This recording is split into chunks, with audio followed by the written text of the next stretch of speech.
Hello, everyone. Welcome back to the Film Buds podcast. This is our 25th bonus show, and my name is Henry. Just me this time around, once again, but hey, hope that's alright with you.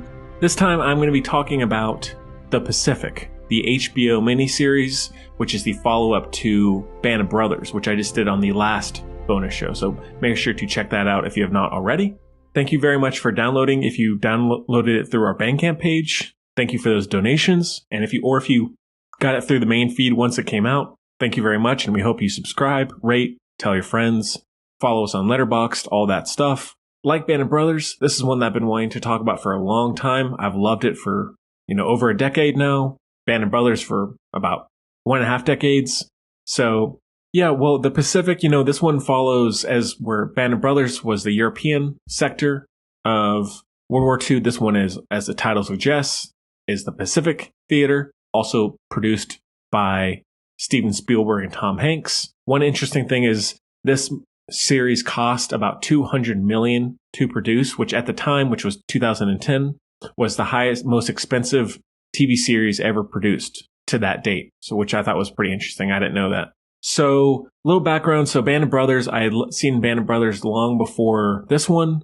And I think I had heard about it. Maybe I was a little skeptical about it, but then I got to maybe 2011, 2012, something like that, and still really, really enjoyed it. As I said on the Band of Brothers show, I love World War II history, both all fronts, all sectors of it. I'm fascinated by it. And the Pacific Theater is no different. I mean, it was just a unbelievable time, and as every part of the war was, but the Pacific was a pretty violent, pretty brutal, unforgiving part of the war, and even looking at the European front. So it is a very interesting setting for a series like this, and considering who was involved, couldn't really be better.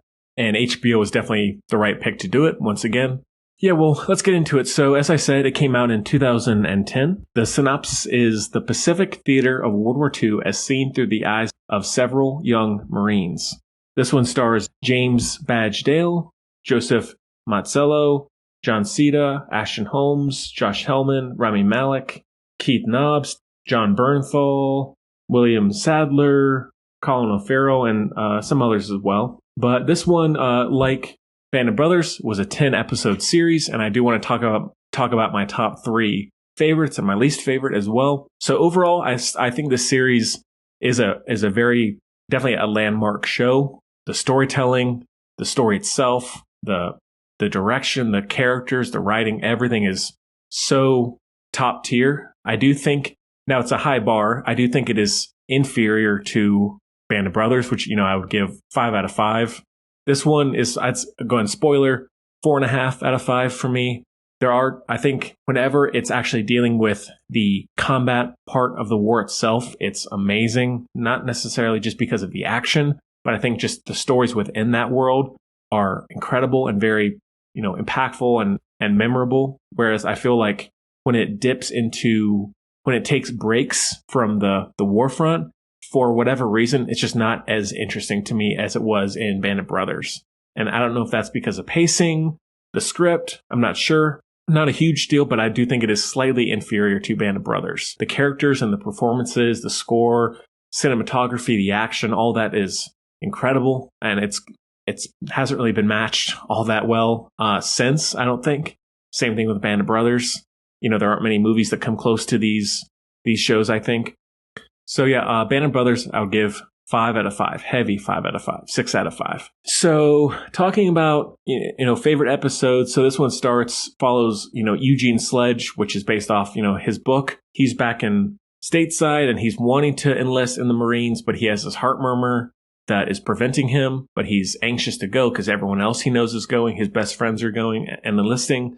Eventually he gets his chance and he's shipped off to the Pacific. And that's really where it gets into the island hopping, as they called it, Guadalcanal, Iwo Jima, Okinawa, Peleliu, all those ones that they would just go from one to another to another to another. And that's something that is different from Band of Brothers, but one thing I will say, I think this is the case for this series and Band of Brothers. Even though documentaries are important, I feel like you could show this to, a high school class, college class, and like people would understand like so much about the war, the environment, the atmosphere, the violence, all, the impact, all of that. I think people would understand it by watching this series and not like in a cheap way. I feel like, yeah, you should supplement this with a documentary, hey, dates, people, all this stuff. But I feel like watching the Pacific, you understand the Pacific was hell. Same thing with Band of Brothers on the European front. Like you understand those conditions as well as best you could for it being a dramatization, So I think that is something that Spielberg does very well in movies, but also, in being a producer behind this series.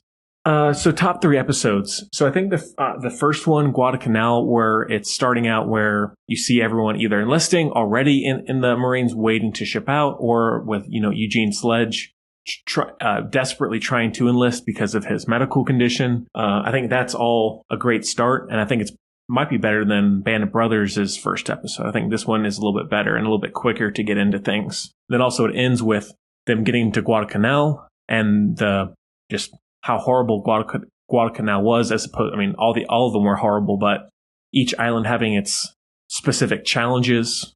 The night ambush is great, so intense, so chilling and harrowing, fantastic.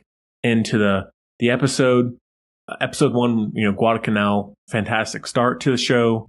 Then part 4, which is Pavuvu, which is where Eugene Sledge finally gets approval for his heart murmur, and he's able to enlist, because the first episode starts with him dealing with that, and then it kind of diverts away from him for a while. And then when his story happens, he is able to enlist and he's shipped off to the Pacific. And, one thing with the Pacific was as opposed to like the cold of the European front during the winter, the extreme heat, the constant rains, just, the swamp-like conditions, which is awful conditions, heat, everything was pretty horrific. And that's all portrayed very, very well. And you feel that grime and that how gross it was and how just unforgiving that climate was for those soldiers to be in at the time, as well as having to fight, stay strong and stay healthy. Fantastic episode. And I think Eugene Sledge is probably the most interesting character to me. He is obviously the author, which makes sense, but I think his story from being this very innocent young kid to being this very hardened Marine feels very genuine, and it doesn't feel put on or fake. It feels like you could see why he would feel that way by the end of the war, or by the end of his time there. A great character arc, and it's the same thing with Band of Brothers. Both are incredibly well done. And I think for this series, honestly, I'm going to pick 4 because they kind of run together a little bit for me. Then the next one is the Peleliu Airfield, which is episode 6. And this is, Peleliu it's hell to get on, intense fighting, just getting onto the island. And then the main objective, as the title suggests, is taking this airfield. There's issues with clean water, Japanese getting more and more desperate, with the booby traps and all this really cruel stuff that would maim and kill the Marines. Again, you feel those conditions and you feel how scary that would actually be as best you could, just being a viewer. So all that is great. And, Eugene really gets a pretty crazy start to his war, just immediately being fired upon and being in one of the worst battles of the war, as most of these islands were. So it's mostly an action episode, but that's, still works really well. Fantastic episode. And yeah, I think I will go and pick one more because I feel like they are pretty different. And my other favorite one would be Okinawa, which is episode 9. And this is where, Eugene Sledge has really become hardened. He's become unforgiving. He's tired of war. He doesn't have as much sympathy. But, Okinawa had some of the worst climate conditions of the war. And this is where it was really one of the final islands. So the Japanese were like at their breaking point. So they're doing anything possible to stop the Marines. And also that this island deals with civilians on the island committing suicide and all these horrible things because of what the Japanese told them, and the civilians getting caught in the crossfire and them just having to move on, really not being able to help them. All that stuff is so heartbreaking and tragic. And you just see how anyone would be turned into a complete stone-faced killer in that kind of environment, and how much of a toll it will take on you afterwards. But yeah, this is where, Eugene Sledge is stops caring about the Japanese suffering and he just wants to get through it. He's lost too many friends, is ready to be done with this war and out of it, and is losing his mind, really. So it's a fantastic episode, as sad as it is. It's very grueling to get through. You understand, the horror of that kind of war, of that conflict. Then talking about my least favorite, as I was mentioning earlier, I think episode 3 called Melbourne, which is where the series kind of takes a break from the war itself. I think it's the weakest episode. I feel like it almost didn't even really need to be there because it just feels like the series is going very at a constant pace, and then it drops off a lot to stop and deal with this romance and all this stuff that just doesn't really do that much for me. And I feel like it could have been trimmed down or just cut entirely. Maybe I don't want to cut someone's story out, but I feel like it was done maybe a little too long. And I feel like every time I get to that episode, I kind of want to skip it deep down. Still an all right episode, has some good moments, has a little action towards the end. Still not definitely I would say the weakest one for me, because I feel like after that is where it's probably at its strongest, is once that episode is over, it feels pretty streamlined towards the end. Yeah, I mean, again, it's a show that, like Band of Brothers, it is very deserving of its status, of its praise, a very essential, important story that really everyone should watch. Even if you're just watching an episode or two, it's very important, and you really get an understanding of the war and the people who fought that war. Whether you're a war buff or a history buff or not, you should still watch it, I think, even if you don't watch the whole thing. I have heard that Steven Spielberg is hoping to do a Masters of the Air adaptation about, flyboys during World War II. I'm really hoping that happens. I heard about that years ago, and I haven't heard anything since, but I'm hoping that is still in development because I would love to see another series done by this group. As I said towards the beginning, it'd be a 4.5 out of 5 for me. Very solid still, not as good a Band of Brothers, but that's a pretty high bar to try and overtake. So Band of Brothers still reigns supreme to me. Please let me know your thoughts. Either follow me on Letterboxd, follow us on social media, comment on those posts, or on Letterboxd. Send us an email. Let me know your favorite episodes, least favorite episodes, what you think of the two in comparison to each other, all that good stuff. Make sure to follow us there. Subscribe, rate the show, all that stuff. And thank you to the people who have donated to get the show and shows in the past. We hope you'll keep doing that because it just helps to keep the show going. And if you have any suggestions for other I'm trying to focus more on like miniseries, limited series for television. But if you have any suggestions, no matter what it is, let us know. Elle will be doing some in the next month or two as well. So keep an eye out for that with shows she's been watching.